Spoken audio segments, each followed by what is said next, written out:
قل، اے نبی علیہ السلام کہہ دیجئے، ان کنتم تحبون اللہ، اگر تم اللہ رب العالمین سے محبت کرتے ہو، فاتبعونی، تو میری پیروی کرو، میری اطاعت کرو، یحببکم اللہ، اللہ بھی پھر تم سے محبت کرے گا۔ یعنی اللہ نے یہ شرط قائم کر دی کہ اگر تمہیں واقعی مجھ سے سچی محبت ہے اور تم چاہتے ہو میں رب تعالیٰ بھی تم سے محبت کروں، فاتبعونی، پھر محمد الرسول اللہ صلی اللہ علیہ وسلم کی اطاعت اور پیروی کرو۔ اسی طرح صحیح البخاری میں کتاب الایمان میں امام بخاری رحمہ اللہ ایک حدیث لاتے ہیں، راوی جس کے حضرت ابو ہریرہ رضی اللہ تعالیٰ عنہ ہیں۔ حضرت ابو ہریرہ رضی اللہ عنہ فرماتے ہیں کہ نبی کریم صلی اللہ علیہ وسلم نے ارشاد فرمایا، قال قال رسول اللہ صلی اللہ علیہ وسلم، لا یؤمن احدکم، تم میں سے ہرگز کوئی بھی مومن نہیں ہو سکتا، حتی اکون احب الیہ من والدہ وولدہ والناس اجمعین، لا یؤمن احدکم، تم میں سے کوئی مومن نہیں ہو سکتا، حتی اکون احب الیہ، یہاں تک کہ میں محمد صلی اللہ علیہ وسلم اسے محبوب نہ ہو جاؤں، من والدہ، اس کے والدین سے، وولدہ، اور اس کی اولاد سے، والناس اجمعین، اور سب کے سب لوگوں سے زیادہ، جب تک میں محمد صلی اللہ علیہ وسلم اسے محبوب نہ ہو جاؤں تب تک کوئی بندہ مومن ہو ہی نہیں سکتا۔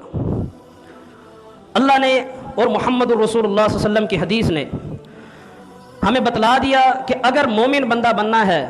ایمان والا بننا ہے، اللہ کی محبت چاہتے ہو، تب تمہیں محمد الرسول اللہ صلی اللہ علیہ وسلم کی اطاعت بھی کرنی ہوگی، ان کی پیروی بھی کرنی ہوگی، اور ان سے دل و جان سے زیادہ محبت بھی کرنی ہوگی۔ محترم بھائیو، بندہ جس سے محبت کرتا ہے اس کے انداز اپناتا ہے، چلنے میں، بیٹھنے میں، پھرنے میں، سونے میں، کھانے میں، پینے میں، زندگی کے ہر معاملات میں آپ کو رنگ نظر آئیں گے اس شخص میں، اس کے رنگ جس سے وہ محبت کرتا ہے۔ جس سے بندہ محبت کرتا ہے اس کی اطاعت کرتا ہے، اس کی سنتوں کو اپناتا ہے۔ سنت ہر اس عمل کو کہا جاتا ہے جو محمد الرسول اللہ صلی اللہ علیہ وسلم نے خود کیا ہے، اس لیے بار بار کہا جاتا ہے کہ سنتوں کو اپناؤ، سنتوں کو اپناؤ۔ وہ سنتیں کیا ہیں؟ محمد الرسول اللہ صلی اللہ علیہ وسلم کا معمول کیا تھا، آپ صلی اللہ علیہ وسلم زندگی کیسے بسر کرتے تھے، آپ کی زندگی کے آداب کیا تھے، ان پہ عمل کرنا تو بعد کی بات ہے۔ ہم جانتے ہی نہیں ہیں کہ محمد الرسول اللہ صلی اللہ علیہ وسلم کا گزر بسر کیسا تھا، آپ زندگی کیسے گزارتے تھے، یعنی اس طرف شوق رکھا ہی نہیں۔ آج ہم سوچیں نا، اپنے گریبانوں میں جھانکیں کہ ہمیں دنیاوی معاملات کا کتنا علم ہے اور محمد الرسول اللہ صلی اللہ علیہ وسلم کی زندگی کا کتنا علم ہے۔ ہم جائزہ لیں۔ آج اگر ہم اپنے بچے کو کہیں کہ صرف حضرت ابو ہریرہ رضی اللہ تعالیٰ عنہ کی ہمیں 5 حدیثیں صرف سنا دے، ہم میں سے کوئی ہے جو سنا دے؟ جو ابو ہریرہ رضی اللہ عنہ جن سے 5000 سے زیادہ احادیث روایت ہیں، اگر ہم آج بچے کو تو چھوڑیں، خود اپنے آپ سے پوچھیں کہ ہمیں ابو ہریرہ رضی اللہ عنہ سے روایت 5 حدیثیں بھی آتی ہیں کہ جو محمد الرسول اللہ صلی اللہ علیہ وسلم سے انہوں نے روایت کی ہوں؟ اور پھر دوسری طرف ہم دیکھیں